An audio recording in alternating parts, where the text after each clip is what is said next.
오늘 말씀요. 제목이 뭐예요? 믿음을 따라 산다는 것. 믿음을 따라 산다는 것입니다. 우리가요, 구원받은 것에 대한 감격을 유지하기 위해서는, 그런데 구원에 감격한다는 것은요, 구원받은 사실을 우리가 마음으로 느낀다는 게 전제되어 있습니다. 그렇죠? 느끼고 우리 하나님을 알아야지, 그 풍성함에 대해서 알아야 감격이 됩니다. 그냥 아무렇게나 감격되는 거 아닙니다. 이 구원의 감격을 이해하고 그것들을 유지하기 위해서는 성경 전체에 흐르는 가장 중요한 맥인 하나님이 우리를 구원하시기 위해서 도대체 어떤 사랑을 근거로 해서 어디까지 베푸셨는가 라는 것을 잘 이해해야 합니다. 알고 있어야 합니다. 그게 가슴으로 느껴져야 됩니다. 성경을 통해 전달하려는 이 복음의 내용을 이해하고 있는 사람을, 복음이 이끄는 이 길을 따라서 내가 주님이 만들어 놓은 그 어마어마하고 풍성한 그 세계, 그 세계를 내가 만지고 보고 듣고 하면서 이렇게 내가 그 속으로 빠져들어가는 그 참 그리스도인의 삶을 그때서야 살아낼 수 있지만, 구원의 복음을 이해하지 못하면 끊임없이 유혹하는 세상의 유혹을 떨쳐낼 수가 없습니다. 이것은 발목을 잡는 것입니다. 발목을 잡는 것입니다. 우리가 예배를 드리기 전에도요, 마찬가지예요. 예배를 드리기 전에도 주님 앞에 나올 때 우리가 이 발목을 잡는 것들을 끊어내고 나오시는 게 중요한 거예요. 네, 이게 중요한 거예요. 그래야 주님을 만나서 마음껏 주님의 세상 속을 누릴 수 있을 테니까요. 그 보물섬 아시죠? 보물섬. 옛날에 막 섬에 해적들이 막 가서요, 보물 감춰놓고 그러면 그 보물섬이 이렇게 있대는데, 만약에 여러분 보물섬의 지도가, 진짜 보물이 있는 지도가 다른 사람들이 막 엄청 찾아 헤맸어. 그런데 하필 그 보물 지도가 어떻게 하다가 내 손에 들어오게 됐어요. 그럼 어떻게 해야 돼요? 어느 섬에 막 이렇게 바다가 막 엄청 거칠고 막 바람도 부는 막 그런 섬이라는데요? 그래도 찾아가야 돼요? 진짜요? 막 목숨이 위험할 수도 있는데?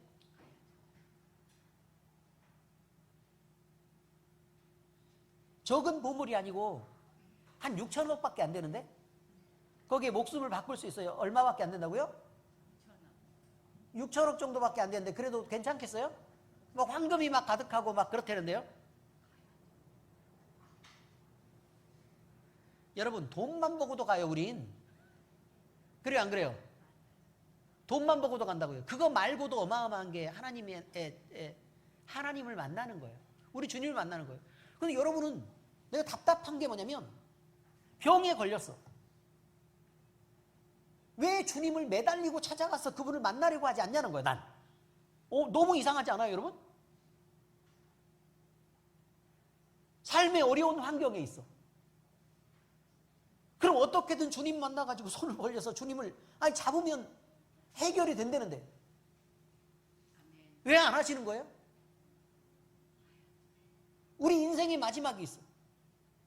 얼마 못 살아 이제. 아니, 어린애들도 마찬가지예요. 겨우 살아봐야 100년 못 살아요. 얼마 못 산다고요.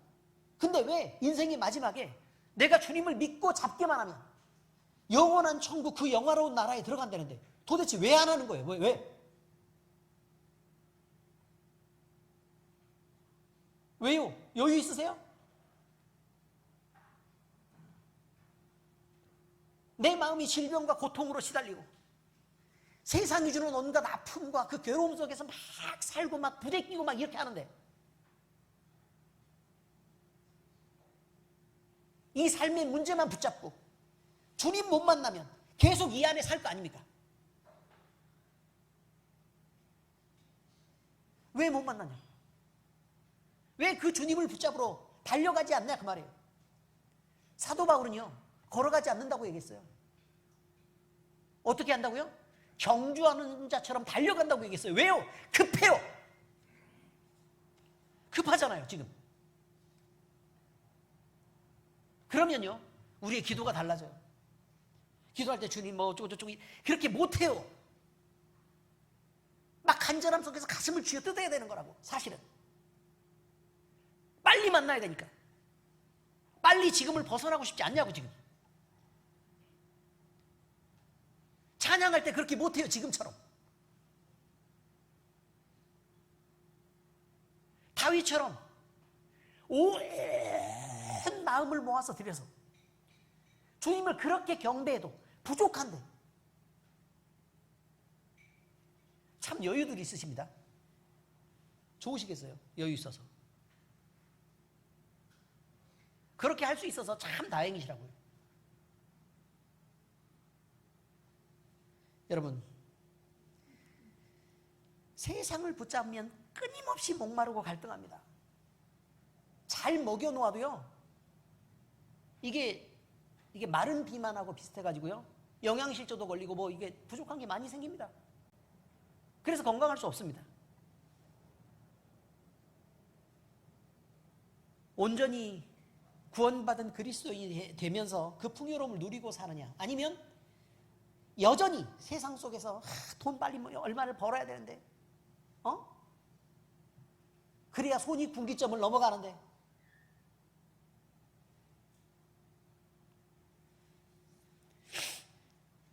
주님을 그렇게 만나도 복될지 생각해 보시라고 말해요. 하나님이 내 인생을 책임져 가실지, 나는 하나님에 대해서 끊임없이 따지고, 그러면서 하나님이 간신히 떨어지는 콩고물 한 개 정도로 이렇게 받아 먹으려고 이렇게 하는 그런 인생을 살아가는 사람들은 그 풍성함 속에 언제 잠기겠습니까? 오늘 말씀 내용입니다. 오늘 말씀은 믿음을 지켜야 되고 또 믿음을 따라 행해야 되는 간단한 말씀입니다. 아주 간단해요. 믿음을 따라 행해야 된다. 또 믿음을 잘 지켜야 된다. 성경 내용은요 엄청 쉽죠? 근데 별로 그렇지 않습니다. 사실 우리 인생이 이 말씀을 만나는 것은 수월하고 가벼운 얘기가 아니라는 것입니다. 제가 아주 간단한 질문을 하겠습니다. 여러분 모두 대답할 말이 쉽게 마음에 떠오를 것입니다. 예를 들면요, 뭐 이런 거죠. 믿음, 소망, 사랑이 있습니다. 고린도전서. 그 중에 사랑이 제일이다 라고 얘기하면 왜 그렇게 사랑이 제일이라고 말했을까요? 라고 물어보면 여러분들은 뭐라고 생각을 하겠습니까? 그냥 사랑이 제일이라는 건 하나님이 사랑이시니까 이렇게 그냥 쉽게 대답을 하면 목사님이 뭔가 좀 딴지를 걸겠지? 라고 생각을 합니까? 안 합니까? 하죠. 왜요? 목사님이 안 착해서요? 그건 아니고요. 안 착한 건 맞지만 하나님이 사랑이시라 그런 거 맞습니다, 여러분. 근데 그게 하나님이 사랑이시다라는 것까지 가기가 이 과정이 어마어마하게 복잡한 성경의 내용이 들어있다는 거예요. 그냥 그렇다는 것입니다. 그래서 성경을 이해하려고 하면 그 간단한 의미 속에서도 그걸 알기 위해서도 엄청 많은 설명이 필요하기도 하고 또 그 안에 어마어마한 감격들이 들어있기도 하고 하나님이 우리를 위해서 일하신 그 많은 사건과 이야기들이 그 안에 풍부하게 들어있습니다. 근데 그것들을 이해해야 하나님이 사랑이시다. 그럼 울컥 이렇게 됩니다. 오늘 본문은요, 네게 있는 믿음을 하나님 앞에서 스스로 가지고 있으라고 얘기합니다. 이 말씀만 보면 엄청 간단하죠. 그런데 이 간단한 말씀이 자 뭐라고 얘기했다고요? 너에게 있는 믿음을 하나님 앞에서 스스로 가지고 있어라. 자 다시 뭐라고 얘기했다고요? 너에게 있는 믿음을 하나님 앞에서 스스로 가지고 있어라. 간단하죠? 네, 너에게 있는 믿음을 하나님 앞에서 스스로 가지고 있어라. 근데 이 말씀을 이해하기 위해서는요, 믿음이 뭔지 알아야 되잖아요. 성경 전체를 봐야 된다는 거예요. 믿음이 과연 뭘까? 믿음이 뭘까? 이걸 봐야 된다 그 말이에요. 그리고 전체 속의 믿음이라는 걸 봐야 되고 그 다음에 요 부분, 요걸 설명하기 위해서 앞에 나와 있는 부분, 뒤에 나와 있는 부분이 어떻게 연결되고 있는지를 봐야 돼요. 연결되고 있는지를 그걸 한꺼번에 봐야 된다는 것입니다. 그래서요, 로마서 전체 말씀을 보면 로마서가 설명하려고 하는 건 뭘까? 이거죠.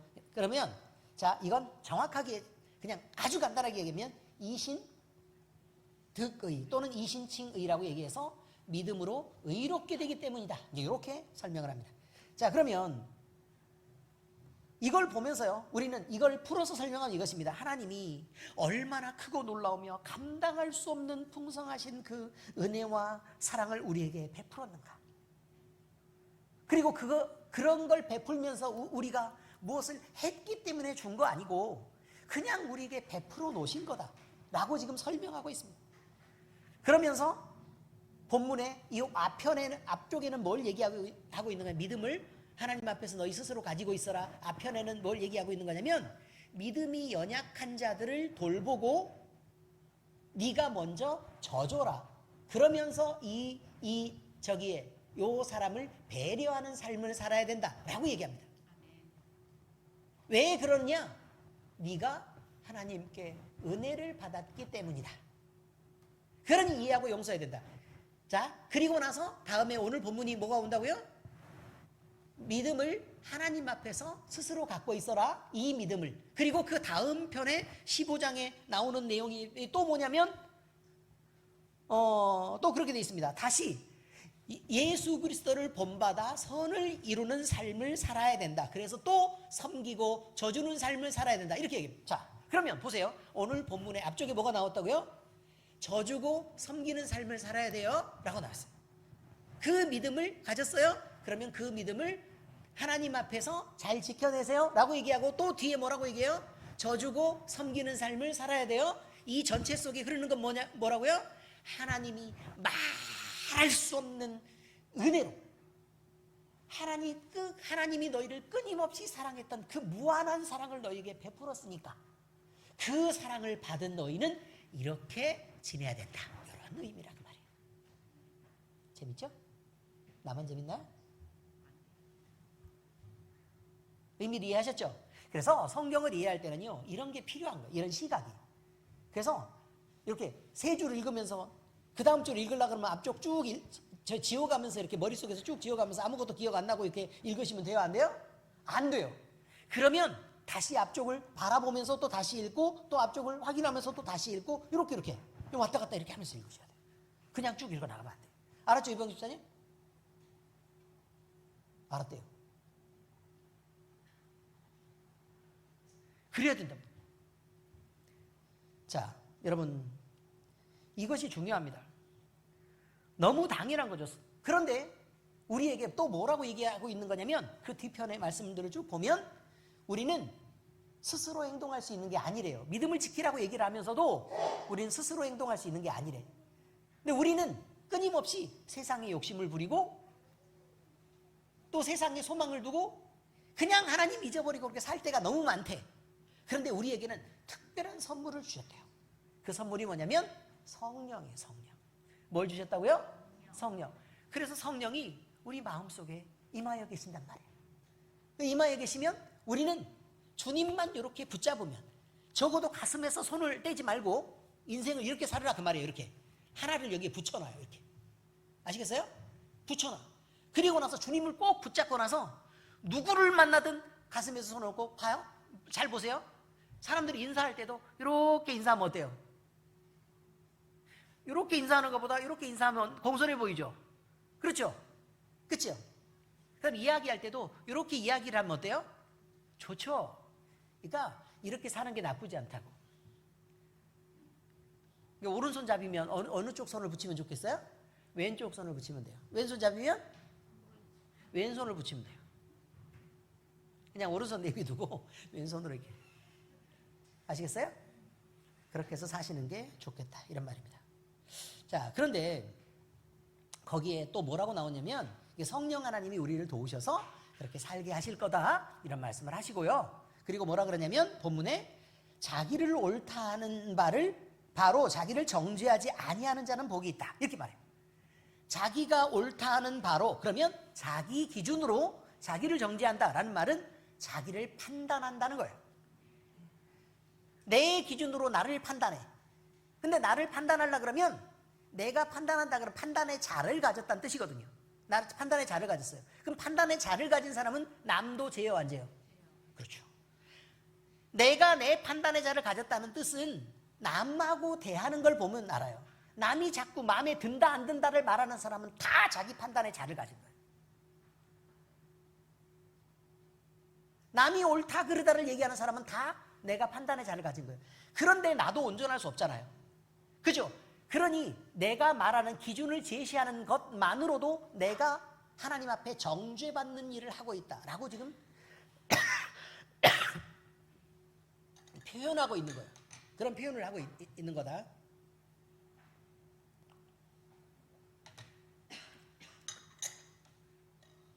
그러니 너 왜 그래? 너 왜 그래? 응? 내가 왜 하라는 대로 안 해? 이렇게 자꾸 얘기하는 이용구 집사님, 그럼 된다고요? 안 된다고요? 안 된다고. 왜냐면 그게 내 은혜를 깎아먹는 일이 돼요. 자, 한번 잘 생각해 보세요. 그렇게 판단을 하고 나면 내 마음이 행복해지고 부요해져요? 아니면 힘들고 짜증이 나요? 그렇죠. 왜요? 하나님의 은혜를 비워버리고 나를 세우는 일은 늘 내가 나쁜 방향으로 가는 일이기 때문에 그래요.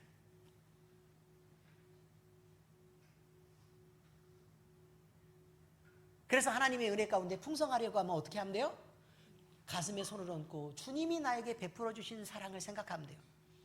여러분 지금 자 가슴에 손을 얹고 내가 제일 힘든 거 딱 한 가지, 하나님 말고 세상에서 내가 제일 힘들어서 해결했으면 진짜 꼭 이건 해결했으면 좋겠다 라고 생각하는 거 딱 한 가지만 한번 생각을 한번 해보세요. 생각하셨어요? 아니 뭐 이거 한 가지만 하면 또 그러니까 하나 더, 1+1 좋죠. 이제 요 정도면 마음이 좀 편하잖아요. 1+1 두 개 생각했어요? 좀 여유 있어요? 하나 더 쓸까요?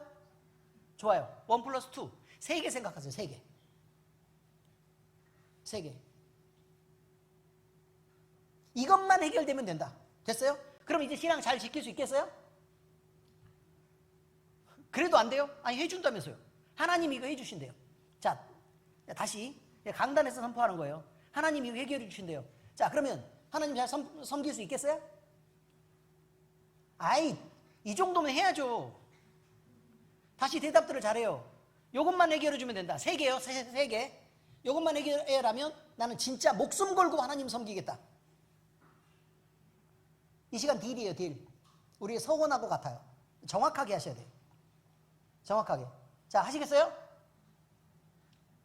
왜 대답들이 없어요? 하면 하겠다, 안 하면 안 하겠다는 얘기예요. 자, 큰 소리로 딱 한마디로 아시겠죠? 자, 하나, 둘, 셋. 네, 진짜예요. 여러분, 그런데 제가 방법을 하나 가르쳐 드릴게요. 그럼 보물섬을 찾는 것과 같아. 우리가 노력해야 돼. 왜냐하면 하나님만 만나면 이건 그 풍성함 속에서 무조건 해결될 것입니다. 예수 그리스도의 이름으로 이걸 선포합니다. 아멘? 그런데요, 이 길을 찾아가는 길은 수월하지는 않다는 건 알아야 돼요. 다른 걸 다 버리고 내가 일단 요 문제 해결을 위해서 가장 좋은 방법, Almighty, 전지전능하신 우리 하나님, 그 하나님을 만나가지고 이 문제를 해결해 달라고 얘기할 거라고. 아멘? 반드시 만나셔야 돼요. 반드시 만나셔야 돼요. 무슨 수단과 방법을 가리지 말고 난 무조건 만나겠다. 그래서 이 문제 세 개를 꼭 기억해 놓으세요. 하나님, 나 이거 주님이 해결해 주시면 내가 목숨 걸고 주님을 내가 섬기고 따르기로 내가 작정했으니까 주님이 이거 해결해 주세요 라고 그렇게 말씀하세요. 그렇게 기도하시라고. 방법을 모르면 우리 최영기 형 장로님하고 강석순 권사님 제가 저 가정 특별히 성경 공부 시작하기로 했습니다. 제가 몇 개의 프로그램을 사실 생각하고 있어요. 몇 개의 프로그램 중에 적어도 한 3개 정도는, 아니 우리 교회도 저는 늘 그렇게 생각해요. 우리 교회가 저한테 사례비를 주잖아요. 그래서 교회 지을 때는 사례비보다 10배만큼은 내가 교회 일을 더 해야 되겠다라고 생각해서 제가 일했어요. 그래서 했어요, 안 했어요? 했죠. 그러니까 사례비 많이 줬다고 하면 안 돼요. 이제 노동력으로 다 했으니까. 안 그래도 주님은 나 먹여 살려요, 주의 족이니까. 근데 내가 열심히 일했다고. 여기서 이 정도면 서로 좀 인정할 수 있는 거, 그 정도는 돼야죠. 아멘? 예, 그렇습니다. 그리고 이번에 또 편목 보내줬잖아요. 책값도 내주고 밥값도 내주고, 그죠? 그럼 열심히 하고 있습니다. 여러분이 볼 때는 지금 어때요? 조금 목사님이 나아졌어요? 아니면 나빠졌어요? 설교를 좀 못하게 됐죠? 그죠? 앞쪽에 시작할 때 이상하잖아요. 그렇지만 여러분에게 10배, 100배의 이익을 가져다 줄 것입니다.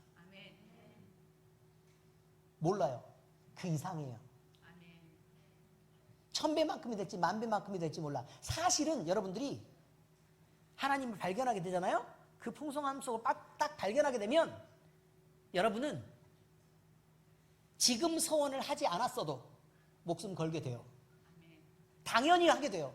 근데 그냥 뻔히 일어날 일을, 그러니까 밥 먹으면 내가 배부르게 해줄 거야. 똑같은 말이에요. 당연히 인생을 걸게 돼요. 왜? 주님이 그렇게 모든 걸 해결할 수 있는 올마이티라는 걸 알게 됐는데, 올마이티의 주님이라는 걸 알게 됐어. 전능하신 주님인 걸 알게 됐어. 거기만 가면 해결돼. 근데 여러분 거기서 떠나오시겠다고요? 택도 없는 얘기 하지 마세요. 만난 사람은 못 나와요. 절대로요.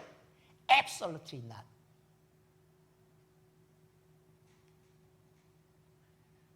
영어 하시는 교수님들하고 자꾸 이렇게 만나다 보니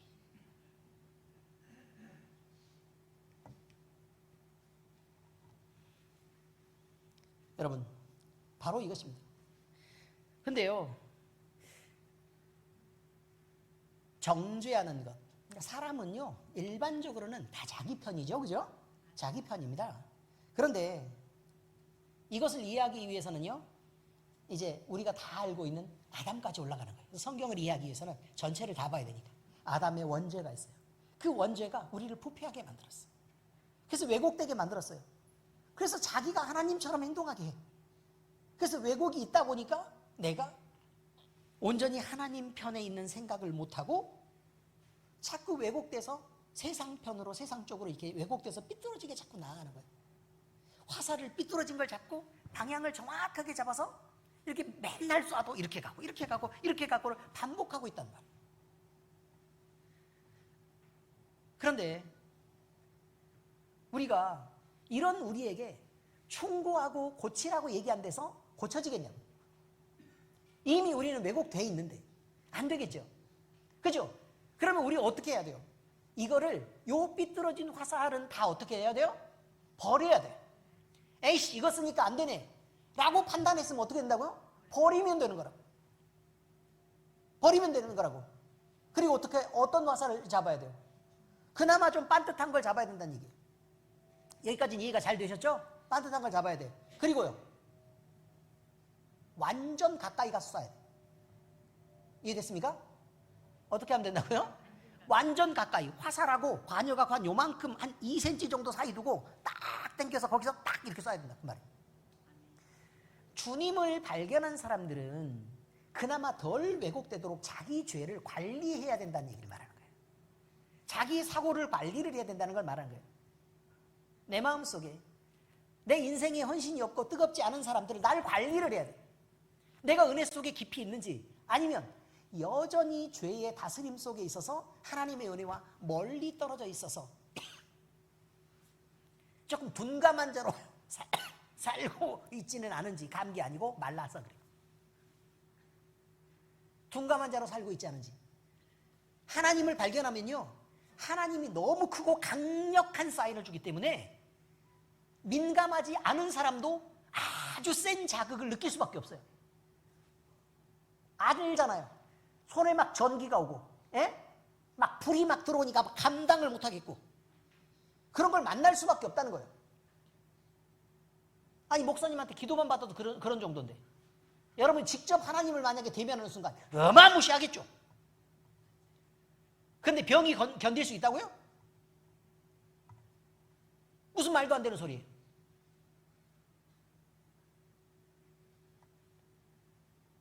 우리는 우리 자신을 고쳐낼 수 없어요. 그러니까 하나님의 도우심을 구하는 거예요.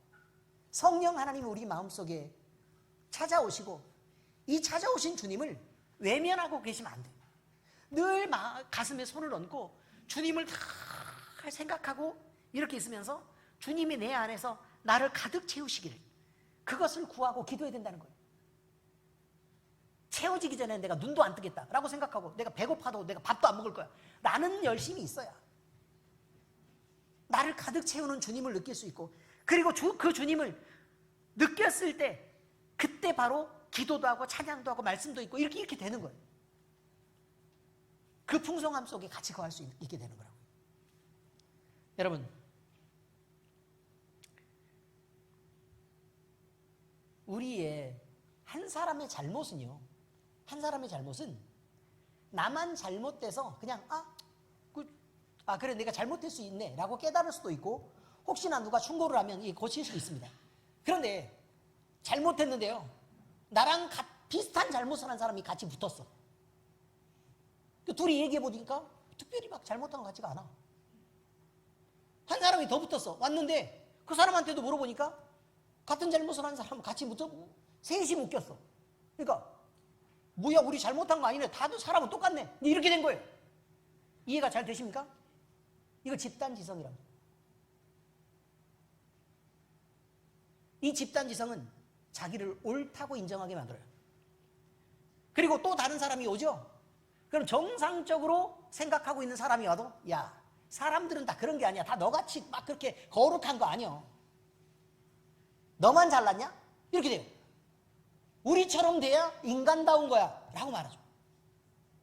그래서 네가 잘못하고 우리가 옳아 라고 주장하게 돼요. 이게 집단지성이라는 거예요. 집단지성의 오류.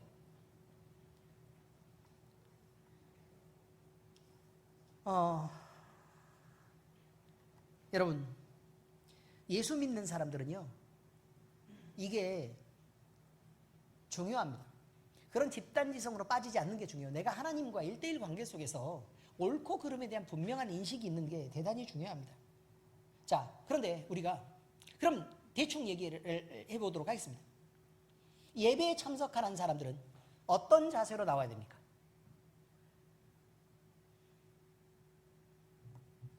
제가 왜 집단지성을 얘기했겠어요? 괜히 얘기하는 거 아니죠? 자, 예배에 나온 사람 어떤 자세로 나와야 됩니까? 일단 하나님을 만나는 자리에 나오는 것입니다. 근데 하나님이 어떤 분인 줄 안다면 우리는 우리 자신을 꾸미기보다 하나님을 대할 때 어떤 순결함으로 나오고 또 어떤 예물을 준비하고 그래서 어떤 예의를 갖출 것인가를 먼저 생각하게 돼야 됩니다. 나 잘난 척해서 내가 돋보여야지, 그게 아니라 하나님은 너무 크신 하나님이시기 때문에 우리가 뭐 꿈이나 마나 사실 그게 상관없어요. 그냥 단정하고 깨끗하면 돼요. 문제는 우리 마음이 전혀 준비가 없이 하나님 앞에 나온다 그러면 그거는 문제가 있을 수 있단 말이에요. 그죠? 일단 하나님 앞에 나올 때는 정결해야 돼요. 그렇죠? 죄를 회개하고 준비한 상태에서 나와야 되는 거란 말이에요. 옛날에 그 얘기가 있어요. 우리 초대 쪽은 아니지만 어쨌든 교회가 완성이 되면서요. 교회가 완성이 되면서 이제 세례를 베풀죠. 오늘 성례주일이니까. 세례를 베푸는데 교회들은 세례받고 입교받은 사람에게 모두 다 세례를 베풀지 않았습니다. 당회를 열어요. 당회를 열어가지고 저기 문답지를 만듭니다. 문답지를 만들어서 세례 성례에 참여할 수 있는 사람들에게 모두 다 나눠줍니다. 나눠주면 이 사람들이 자기가 표시하는 거예요. 이렇게 일주일 동안 표시를 해요. 표시를 해가지고 정상적으로 내가 성찬에 참여할 수 있을 만한 조건이 되면 일주일간 열심히 준비를 해서 기도를 하고 성찬에 참여합니다. 얼마 동안 준비한다고요? 일주일간 열심히 준비해서 성찬에 참여합니다. 그런데 그 중에서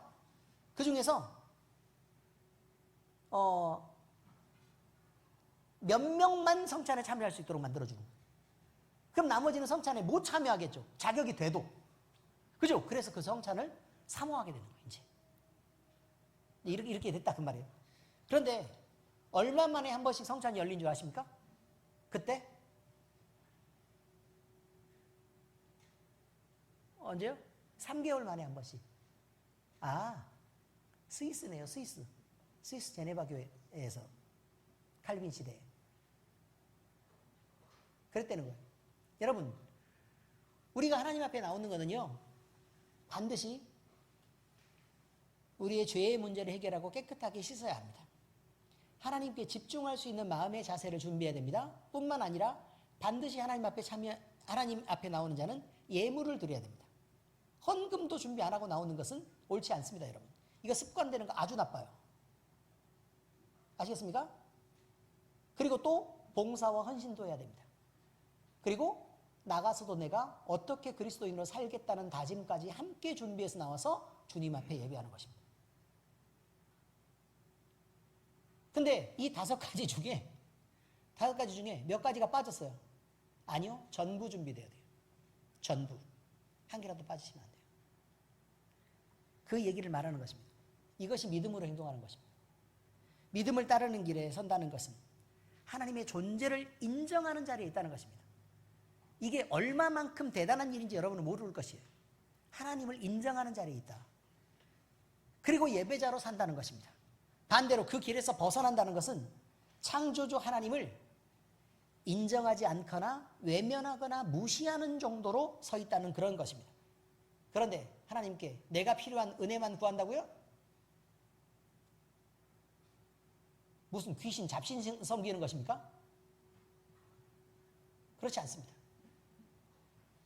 죄는 멸망으로 끝납니다. 하나님을 외면하고 무시하고 하나님의 권위를 인정하지 않는 죄. 그래서 가장 크게 다가오는 것은 뭐냐면 하나님이 인정한 유일한 길인 예수 그리스도를 믿지 않는 그 죄는 당연히 멸망으로 끝나는 것입니다. 괜찮겠습니까? 그렇지 않습니다.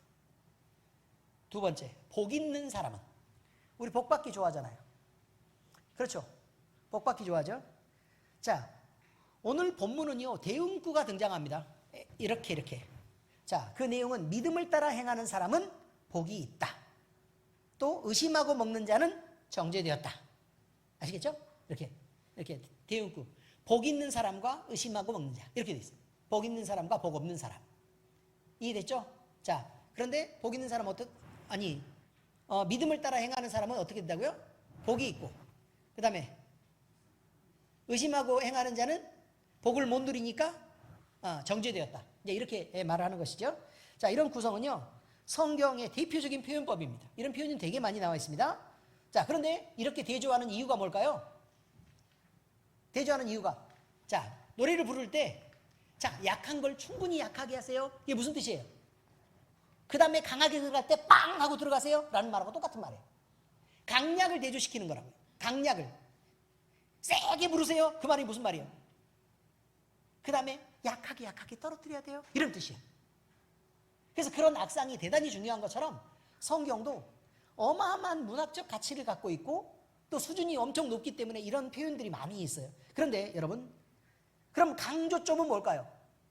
의심하고 먹으라고 얘기하는 게 강조점일까요? 아니면 복 받으라고 얘기하는 게 강조점일까요? 복 받으라고 얘기하는 게 강조점이에요. 그런데 우리가 복이 있다. 뭐가 생각나요? 산상수. 마태복음 5장. 그거 그냥 생각나요. 자, 그런데 거기에 뭐라고 돼 있는 거냐면 복이 있나니 이렇게 나열을 했어요. 그럼 그 나열한 이유가 뭘까요?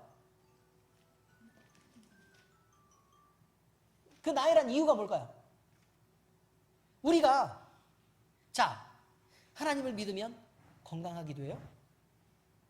행복해져요. 모든 문제가 해결돼요. 자유로워져요. 하나님의 은혜 속에서 엄청 행복하고 만족스러운 삶을 누리게 돼요. 이거를 계속해서 이렇게 나열한 이유가 뭐예요? 하나님을 믿는 게 어떻게, 그죠? 좋아요. 더 좋아요. 엄청 좋아요. 라는 뜻이에요. 자, 그런데 마태복음 5장이 그렇게 표현되어 있다는 거예요. 그런데 보세요. 심령이 가난한 자는 복이 있나니 천국이 그들의 것이며, 천국만 해도 처음 시작은 이게 큰 거예요, 작은 거예요? 에이! 자, 나열한다고요, 나열. 제일 큰 것부터 터뜨리면 돼요, 안 돼요? 안 돼요. 자, 다시요. 나열할 때는 조그만 것부터 해가지고 그 다음에 어떻게 해야 돼요? 더 좋은 거, 더 좋은 거, 더 좋은 거 이렇게 돼야죠. 처음에 큰 거 줬다가 나중에는 점점 이렇게. 자, 여러분에게 선물을 줄게요. 처음에 페라리를 주고요.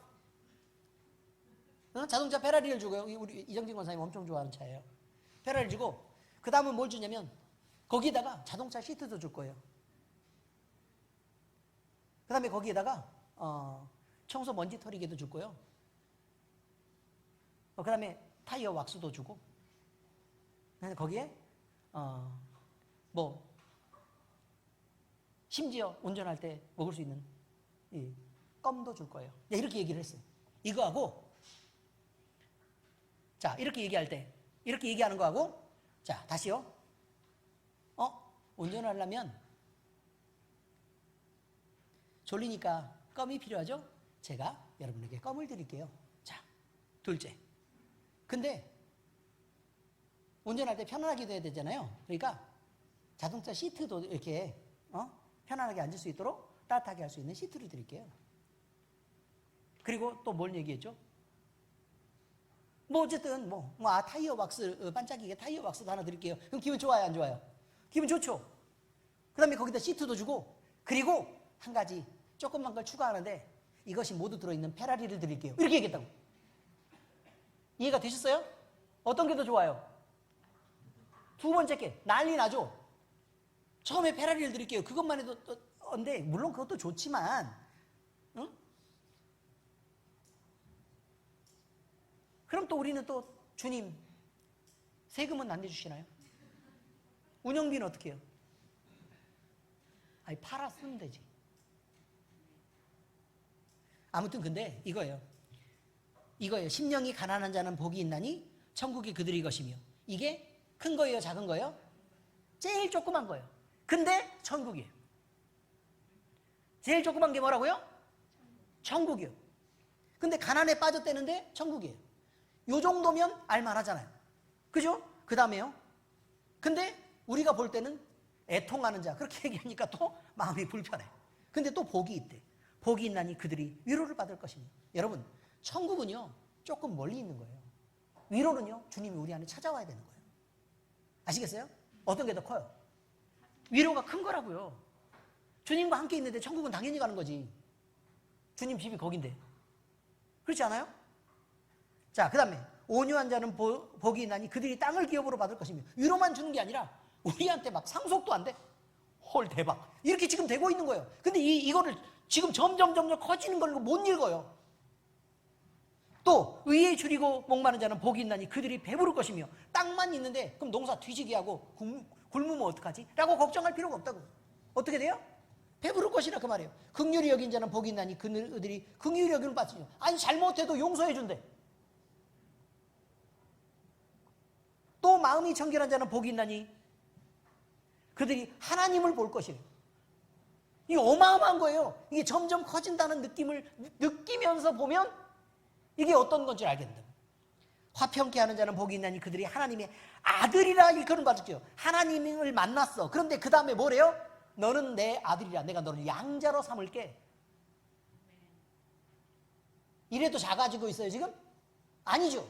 어마어마하게 커지고 있는 거예요 지금. 의를 위하여 박해를 받는 자는 복이 있나니 천국이 그들의 것입니다. 너 다 가져 라고 끝나는 거예요. 어떻습니까 여러분? 여러분 이걸 읽을 때 그렇게 그냥 읽어서는 안 된다는 얘기를 말하는 거잖아요. 이 표현들도 알아야지.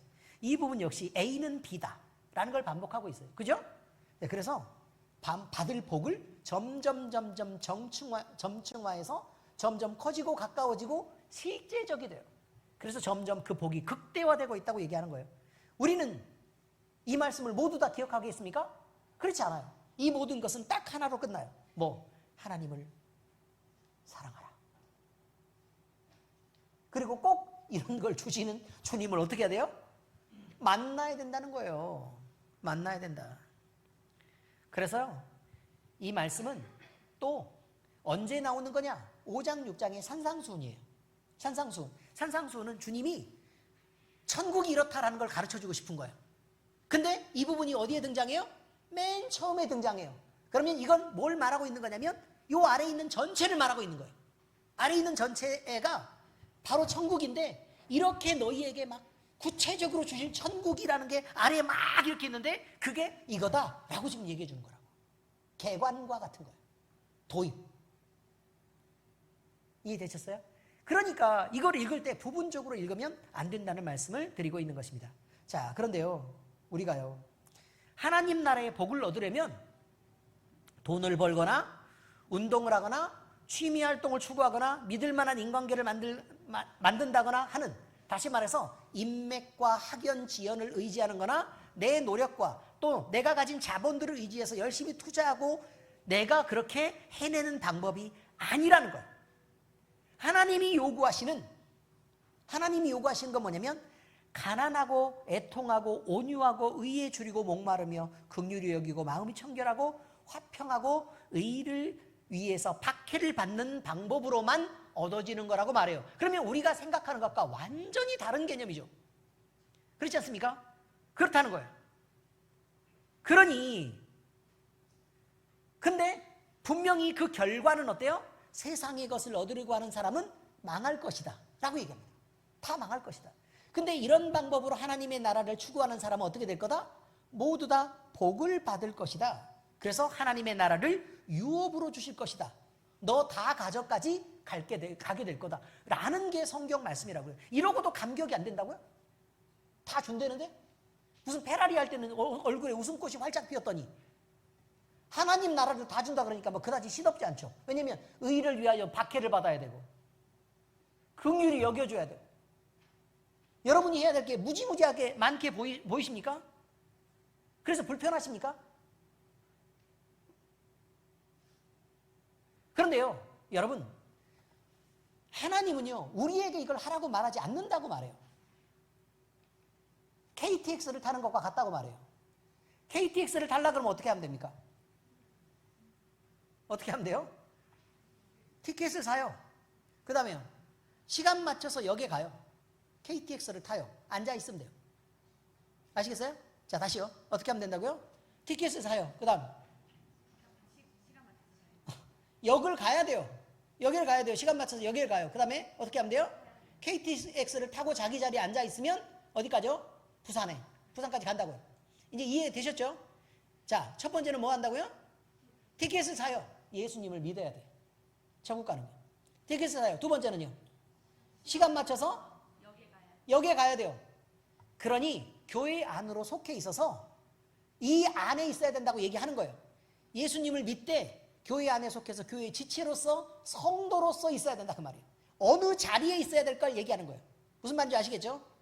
자, 그 다음에는요. 타고 앉아있으면 돼요. 그럼 교회 안에서 안정되게 이 자리를 잘 지키고 성령의 인도하심을 따라서 그러면 성령이 엔진이에요. 엔진에서 우리를 그냥 태우고 어디까지 갈 거라고요? 부산까지 그냥 갈 거예요. 천국으로 그냥 간다고. 이렇게 말해요. 그러니 우리가 할 일은 부산까지 가기 위해서 땀 흘릴 일은 거의 없다. 이렇게 표현하는 게 성경이에요.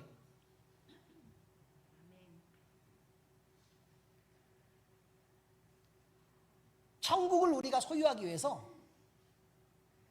굳이 가난해져야 되고, 근데 여기서 가난은요, 돈 없이 가난하다는 의미는 또 거리가 좀 있으니까 그런 의미는 아니니까 너무 불편하게 생각하지는 마세요. 아시겠죠? 가난하다고 얘기했지만 기독교가 들어가는 모든 나라는 다 부자가 됐어요. 한결같이. 기독교가 떠나고 나서는 모두 다 가난해졌어요. 유럽, 터키 그쪽 초대교회 있었던 팔레스타인 그쪽 지역을 보시라고요. 기독교가 떠나면서 어떻게 됐어요? 가난해졌어요. 러시아 기독교가 있었을 때 어마어마하게 부자였어요. 전 세계에서 미국하고 막 이게 경쟁하는 거의 탑이었어요. 심지어 인공위성은 미국이 더 늦게 쐈어. 그런 나라가 모든 영광을 조국으로. 그러고 나서 어떻게 됐어요? 한순간에 확 갔어요. 모든 영광을 조국으로. 우리나라도 마찬가지예요. 우리나라도 기독교가 들어왔어요. 아, 그것도 있네. 일본 기독교가 엄청 처음에 막 들어왔어요. 부흥하지는 못했지만 거기에서 신실한 많은 사람들이 있었어요. 내가 그리스도와 함께 십자가에 못 박혔나니 이제는 내가 산 것 아니요 오직 내 안에 예수께서 사시는 것이라. 이게 원곡이 일본 곡이잖아요. 내가 그리스도와 함께 십자가에. 아닌가요? 일본 곡들 은혜스러운 거 엄청 많아요. 그때 일본이 최대 경제 부흥기를 누렸어요. 근데 일본이 탄압이 시작됐어요. 몽땅 다 죽였네? 어떻게 됐을까요? 세계 그 경제의 대국이던 나라가 지금은 어떻게 되고 있어요? 좀 찌질해지고 있죠? 우리나라가 지금 기독교가 한참 활발하게 움직일 때, 지금 우리나라 제일 잘 사는 데가 어디예요? 강남이죠? 전체 중에 기독교 비율이 가장 높아요. 아시겠습니까? 근데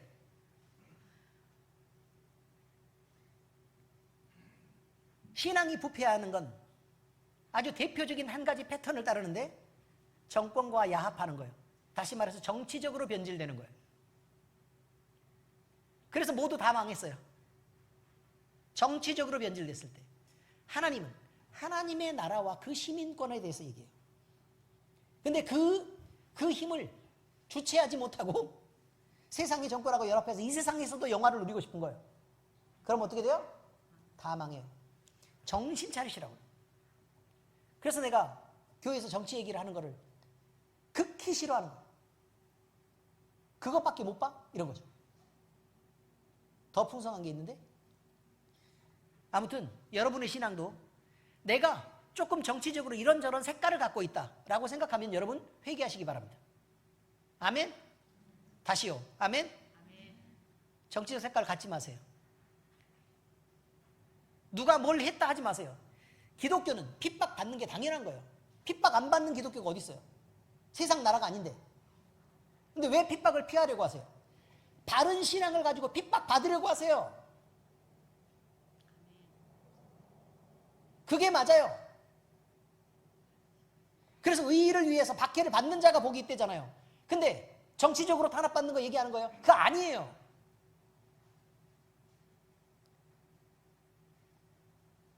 우리 편을 들어주는 세상 어떤 나라도 없다는 걸 잊지 마세요. 그럼 계시록이 왜 나와요? 여러분, 어쨌든 우리는 천국을 주시겠다고 주님 앞에 약속을 받았고 우리가 할 일이 많은 게 아니에요.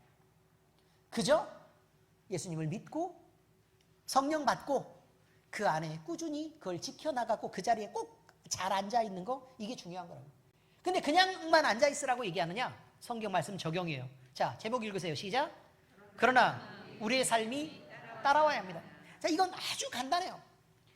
우리가 구원받을 때 예수님이 이 구원을 우리가 뭘 한 일로 우리에게 주신 게 아니라는 거예요. 그냥 하나님이 어마어마한 사랑을 우리에게 쏟아 부어주셔서, 우리를 특별히 그냥 택하시고 쏟아 부어줘서 우리 같은 사람도 예수님 믿게 돼서 이 자리에 있게 됐다는 거예요. 그러니 우리가 이걸 감격하고 살지 않을 수가 있나? 라는 거예요. 그래서 우리에게 맡겨진 역할은 너희가 전혀 몰랐어 꽝 하고 찾아왔단 말이야. 그러면 뭐 하라고요?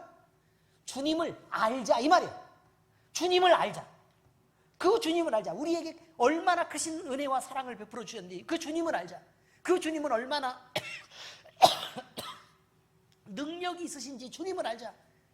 이 주님은 어떤 계획을 갖고 우리를 어떻게 영화롭게 하시고 영광스럽게 하려고 하시는지를 그 주님을 알자. 모르고 우리가 어떻게 주님의 뜻을 따라서 같이 주님과 함께 하냐고. 날 위해서가 아니고 이제 주님을 위해서 살아내야 되는 거 아니겠냐? 라는 말입니다. 그래서 여기까지를, 믿는 것까지를 뭐라고 얘기하냐면 칭의의 구원, 이신칭의라고 얘기해요. 그리고 나서 우리에게 뭘 요구하냐면 성화의 과정을 요구하죠. 우리가 뭔가를 해야 된다는 거예요. 아시겠습니까? 자, 우리가 어떻게 해야 된다고요? 성화를 해야 된다고요. 여러분, 설교는 목적이 뭔 줄 아세요? 가르치고 깨닫게 하는 거. 맞아요, 안 맞아요? 아니에요. 아니에요. 그러니까 아니에요. 가르치고 깨닫게 하는 것만 목적이 아니에요. 설교의 목적은 그러면 가르치고 깨닫게 해서 마음의 감동을 느끼게 하는 것. 여기까지. 어때요? 아니 그러니까 이성적인 것뿐만 아니라 인격적인 감동으로 온전한 그리스도인이 되게 하는 것, 여기까지가 설교의 목적이다. 맞아요 안 맞아요? 안 맞아요. 안 맞아요 안 맞아요. 한 칸만 더 가야 돼요. 그래서 그리스도인답게 살게 하는 것까지가 목적이에요. 설교의 목적은 뭐라고요? 그리스도인답게 살게 하는 것. 그러기 위해 이런 것들이 준비되어야 된다는 거예요. 근데 제가 우리 교회가 시작된 지 막 몇 년이 막 지났어요. 그런데 여러분들은 막 감동받았다 그래서 막 하기야 나 혼자 울더만. 막 감동받고 울고 막 이렇게 했어요. 그런데 사는 꼬라지를 보니까 예전하고 똑같아. 에이, 그러면 설교 잘못한 거죠. 잘못 가르친 거예요. 그래서 제가 여러분들이 삶의 열매가 안 따라오니까 제가 눈물이 나고, 응? 내 설교를 내가 잘못했구나. 내가 얼마나 못했으면 주님 앞에서 주의 종으로 내가 이렇게 하면 안 되지. 주님 제가 너무 부족합니다. 아직 저 기도도 부족하고, 이거 설교도 이렇게 부족해가지고 주님 저 큰일 났습니다. 눈물이 절로 나지 않겠습니까, 여러분? 물론 여러분 때문에 눈물 나는 건 아니고 주님이 주신 은혜는 이렇게 큰데 내가 이 정도밖에 못하니까 주님 너무 속상하다는 얘기. 어떻게 한번 같이 좀 잘해보면 안 돼요? 또 안 된다 그런 줄 알고 깜짝 놀랐어요. 아까지만 얘기해가지고. 자, 어떻게 한번 잘해보실 생각이세요? 그런데 여러분 여기에도 중요한 게 있어요. 제가 처음에 어디 딴 데 집회를 가잖아요. 우리 교회에서는 제가 뜨겁게 찬양을 해요. 딴 데 집회를 가면 저도 목사라, 목사 김아이가 좀 이렇게 목이 좀 뻣뻣하고, 그래서 찬양을 할 때 제 마음대로 하나님 앞에 진심을 못 드려요. 근데 어느 날 생각하게 됐어요. 무슨 생각했냐면 찬양을 부르고 듣는 그 정확한 대상은 나와 하나님인 거예요. 나와 하나님인 거예요. 그리고 또 하나를 더 생각하게 됐어. 내가 하나님 앞에 찬양하면서 이렇게 해도 좋은가? 우리 성도들이 나처럼 찬양하고 있는 모습을 보면 내가 어떤 생각이 들까? 하나님이 나같이 찬양하는 모습을 보면 하나님은 무슨 생각을 하실까? 라는 걸 생각했더니 그 다음부터는 우리 목사님들이 한마디 해서 이렇게 이렇게 하시기 바랍니다 라고 얘기하면 아멘이 절로 나와요. 왜? 입장을 바꿔놓고 보니까 그치, 내 성도들이 아멘으로 화답하고 내 인생을 그렇게 작정하고 바꿔주겠다는 사실이 나한테는 기쁜데, 나는 남들이 설교하고 막 찬송하자고 막 이렇게 할 때 그렇게를 못하고 있다는 사실이 말이 되느냐 그 말이에요. 그래서 저는 아멘도 잘하고요, 찬양도 잘해요. 아시겠어요? 입장을 바꿔놓고 생각을 한번 해보시라고. 그렇습니다. 그런데요, 이 많은 것, 이 많은 어려울 것처럼 보이는 이것을 주님이 우리를 끌고 가시겠다고 얘기합니다. 우리 성령이 우리 안에 오셔서 우리에게 힘을 주시고 우리를 변화시키겠다고 얘기해요. 그런데 끊임없이 그때는 우리 자신하고 싸워야 돼요. 이기적인 나밖에 모르는 내 것만 아끼고 주님을 위해서는 아무것도 헌신하지 않는 나와 싸워야 된다는 거예요. 그것들을 내려놓지 않는 한 우리는 주님 앞에 그 어떤 것도 주님을 발견하거나 가까이 다가가거나 할 수가 없는 입장이 될 거다라는 얘기를 말씀드리는 것입니다. 결론은 너무나 간단합니다. 우리가 행동하는 그리스도인, 실천하는 그리스도인으로 살아내는 것은요, 성령 받고 성령 충만해지는 것입니다. 네, 그렇습니다. 자기로 채워진 인생은 불쌍합니다. 늘 세상을 얻지 못해서 목마르고 배고픕니다. 설사 가진다고 얘기해도 궁핍하고, 또 부해서 많이 먹고 누린다고 해도 실상은 영양실조란 말입니다.